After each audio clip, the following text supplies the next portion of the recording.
Hello everybody, Soul Hero here, and today is my first episode in my first, hopefully long-lasting series, Soul Reviews.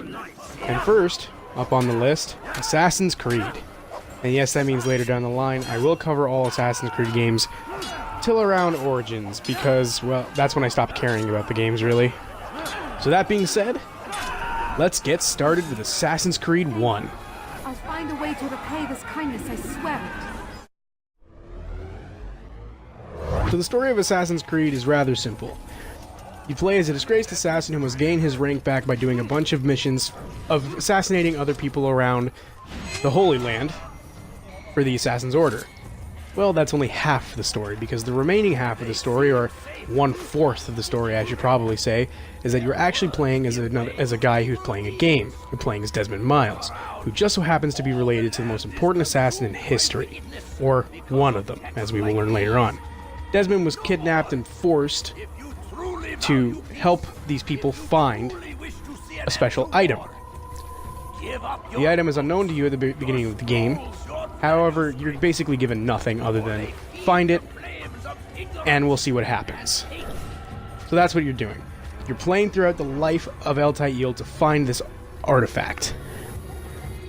And as you're playing through it, you get to learn a lot about the Assassins and the Templars.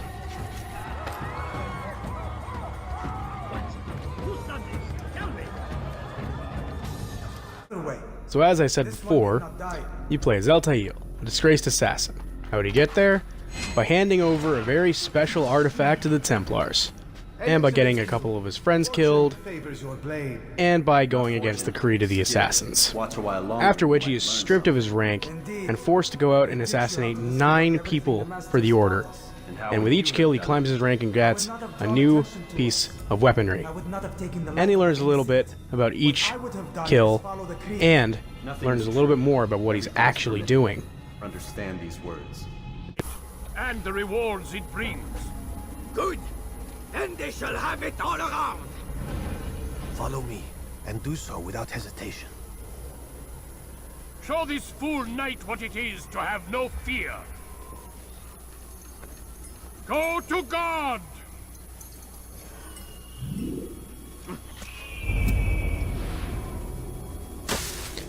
After each kill, it is revealed that all these men are actually working together in some way, shape, or form. And then later it is explained to you that they are all actually Templars. The Templars are a group of people who plan to control the world using the artifact that you tried to steal earlier in the game. That artifact is called the Apple of Eden. Later it is revealed to you that the Apple of Eden can actually control people and trick them into doing things they normally wouldn't do. Alright, so a little very important note. Throughout the game there's actually a war going on between King Richard of England, who's trying to conform everybody to Christianity, and the people of the Holy Land, who I guess everybody's trying to conscript everybody to their own religion. But it's important to know that the Templars are trying to use this war to actually retrieve the artifact, and then the Assassins kind of got in their way. And after you've killed 8 of your 9 targets, the last target tries to get King Richard to kill the Assassins himself. And this would be an opportunity for your last target to get the apple back from the Assassins. After dealing with a little number of guys, and I don't know why I got my fists out in this fight, you have to deal with your last target, you have to kill your last target to prove to King Richard that the Assassins are actually the good guys. Once you kill your last target, he tells you that there's one more Templar. In fact, it's the Assassin's leader. He's been tricking you to killing off all the other Templar members so that he was the only one that had access to the Apple of Eden. And it is now your job to kill your master.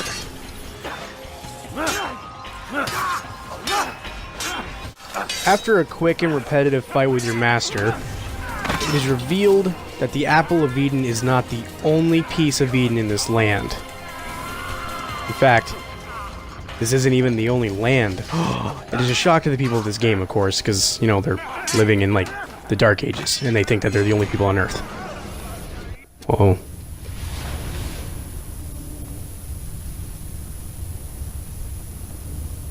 Impossible. The student does not defeat the teacher. الشيء واقع مطلق بل كل ممكن. So it seems. You have won then. Go and claim your prize. You held fire in your hand, old man. It should have been destroyed. Destroy the only thing capable of ending the Crusades and creating true peace? Never.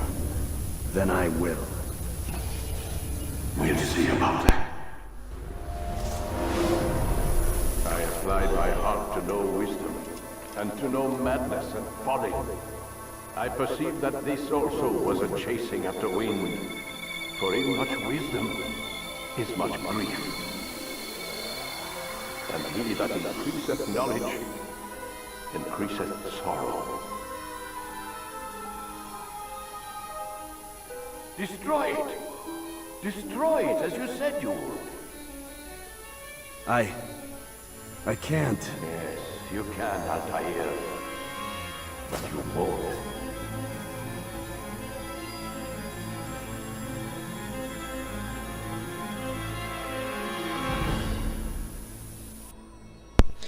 Thanks to this very unfortunate, visual here, we get to see the world filled with Eden pieces.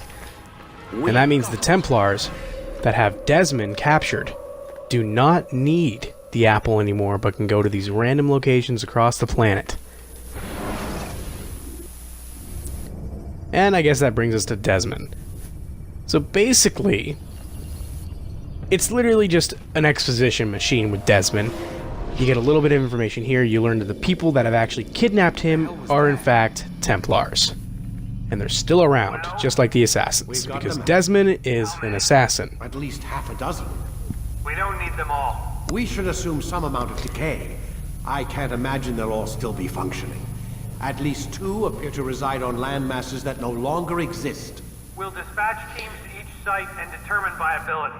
Desmond, throughout the game, starts to display a little bit of Assassin's ingenuity, and at the very end of the game, he starts to see things using eagle vision, the hidden method his grandfather once used to see things. Wait. What the hell is that?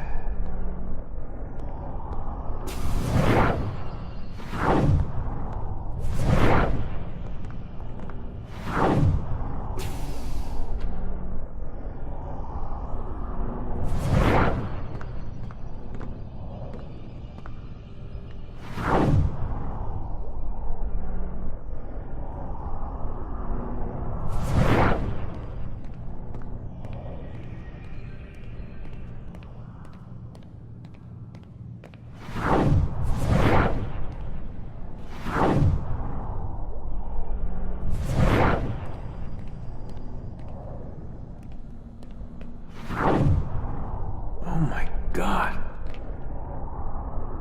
Looks like... Is that blood? What the hell were they keeping here before me?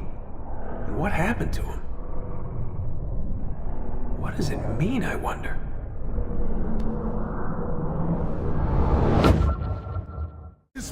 Basically, to boil it down, attack is X button, run and blend are A, push and tackle are B, and eagle vision is Y. But for to use the high intensity actions, run, tackle, you would hold RT. And it's the same for more defensive actions. For the first game, the climbing is good, but definitely stands out for it's slow, and it doesn't really follow your command sometimes. Like, you'll be jumping all over the walls, and in the second game, it actually gets a lot better with the climbing. You can actually kind of like move faster because it's really slow in the first game. It's just, it doesn't feel very entertaining. It's very boring. You'd rather just run in the streets and see stuff down there. And that's unfortunately, it holds it back a little bit. Especially considering bugs run ridiculously wild in this game. And they aren't going to be fixed anytime soon, seeing as how this game is, what, 12 years old now? Or even older, I think. This game's setting, meaning time and area, is both good and bad. Good for the time, but the places you can go are all the same, just with a different tint covering each building and the sky, and the Holy Land is really boring with nothing to do. The rare areas is where the setting shines, These are the places you can only go once, or you normally only would go once. There's no other reason to go back to them. This would be like the graveyard or the ocean front. But the best place in the entire game is the battlefield where the king is. Foggy, thanks to the death and cannon fire and view. Oh, it was so good. Soldiers just falling off cliffs and dying in battle. Just gruesome battlefield. And it looked really freaking good, and I really wish the whole game was just that whole thing. It was a beautiful scenery and amazing. Truly amazing visuals on the battlefield, I must say. In conclusion, Just do as I do. the story for this game, frankly, I didn't tell you a lot about it because I want you guys to play it and get the story for yourselves. But frankly, it is truly amazing. This game just spills fun for a story that gives you a lot of questions, but absolutely no answers. Setting can be great at times, but like I said before, it really isn't all that great. But the game really falls apart when it comes to gameplay. So, let's grade this bitch. Unfortunately, this game only gets a 3 out of 5. It is a great beginning to a series, but going back to it, you don't really need to play it unless you're going through the whole story over again. No need to play this game for fun, because frankly, you get frustrated with the controls far too much to actually say you love this game for fun. I love this game for the story, and sometimes its setting, but never its gameplay. So, like I said, in the end, this game gets a 3 out of 5. How disciplined will your men remain when the wells run dry and their food is gone?